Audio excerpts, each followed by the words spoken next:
앞서 들으신 것처럼 ONC 측에서 현대자동차의 기술 탈취에 대한 추가 의혹을 제시하면서 사태가 점점 커지는 모습입니다.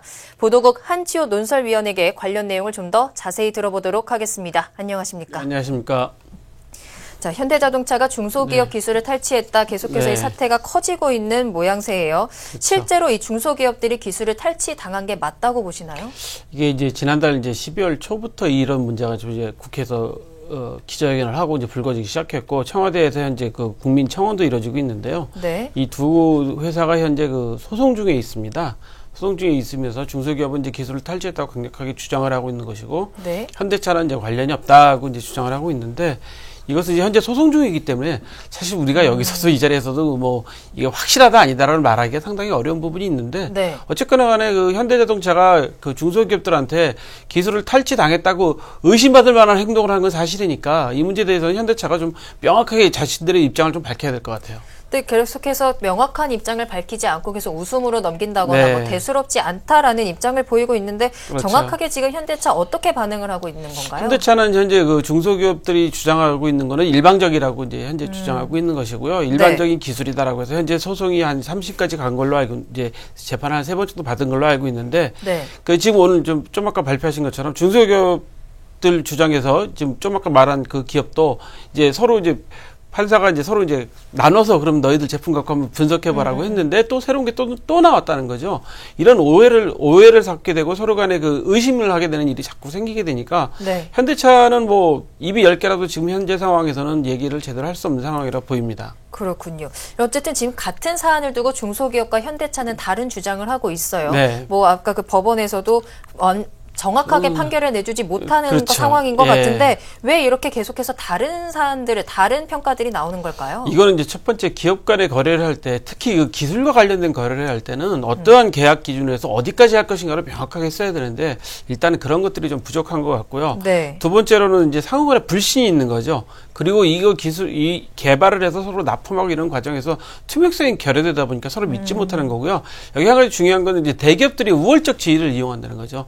예를 들어서 이 기술을 개발해 갖고 와서 우리한테 주지 못하면 납품하지 못한다라든가, 네. 이런 내용을 우리한테 오픈하지 못하면, 기술에 대한 사항을 오픈하지 못하면 납품하지 못한다라는 어떤 우월적 지위를 이용하기 때문에 이런 문제가 자꾸 생기는 것 같습니다. 뭐 ONC 엔지니어링 측에서는 계속해서 이런 기술 탈취 문제를 계속해서 주장을 하고 있는데, 네. 사실 지금 정확한 기준이 없기 때문에 이 문제를 해결하지 그렇죠. 못하고 있는 거 아니겠습니까? 그렇죠. 그럼 이런 것을 좀 객관적인 입장에서 해결할 수 있는 방법은 없을까요? 가장 좋은 방법은 뭐 수사기관에서 수사를 해가지고 이게 어느 기관에서 먼저 개발을 한 기술이냐, 네. 이것부터 중요하게 따질 수 있고, 누가 먼저 특허를 출원했느냐, 뭐 실용실험을 특허 출원했느냐를 먼저 따져볼 수도 있겠는데, 네. 현재는 소송 중이어서, 소송 중인 상황에서 수사기관이 개입하기가 지금 상당히 어려운 상황이에요. 왜냐하면 또 새로운 뭐 다른 게 변수가 있을 수 있기 때문에. 그리고 두 번째는 뭐냐 하면, 네. 이 기관 현재 정확하게 이걸 판정해 줄 수 있는 어떤 객관적인 기관이 없다는 거죠. 그러니까 예를 들어서 특허심판원 같은 경우에는 특허 문제에 대해서만 확실하게 해줄 수 있지, 뭐 이거를 너희 기술이 우선이다 아니다라는 걸 판정해 줄 수 없기 때문에, 아마 이번 사안도 아마 특허심판원에다가 제출을 했는데 일부 특허가 무효가 됐다고 이제 특허심판원에서 결정을 내렸는데, 네. 특허심판원에서는 특허에 대해서만 해줄 뿐이지 이게 너희 기술이다, 너희 기술이라고 판정해 줄 수 있는 기준은 없는 거죠. 따라서 이런 거에 대한 좀 객관적으로 해줄 수 있는 기관이 좀 필요한 것 같습니다. 그렇군요. 이번 일을 계기로 이런 문제가 좀 기관들이라든지 예. 기준이 명확해졌으면 좋겠는데, 그 홍종학 중소벤처기업부 장관도 이런 기술 탈취 문제에 대해서 강력하게 제재를 그렇죠. 하겠다라고 언급을 했었거든요. 네, 그렇죠.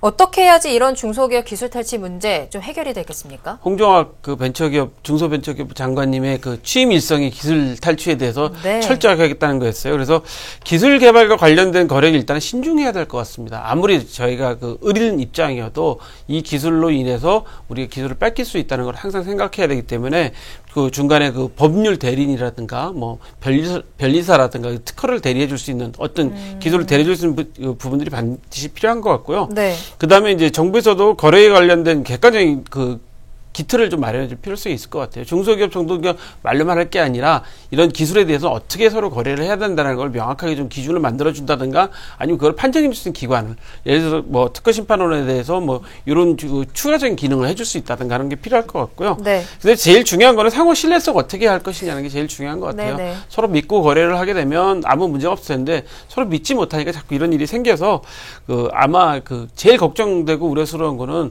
일단 대기업들이 가지는 우월적 지위를 이용해서 현재 중소기업들을 좀 괴롭히고 있다라는 것 그게 중요한 점이고 네. 중소기업들도 그런 사실을 알면서도 납품하기 위해서 어쩔 수 없이 했다고 하지만 중소기업들도 자신들의 기술을 보호하기 위해서는 특별한 조치를 좀 미리 취했어야 되지 않을까 좀 이런 아쉬움이 좀 많이 났습니다. 그러네요. 기술이라는 건 사실 한 기업에게는 재산과 같은 건데 그렇죠.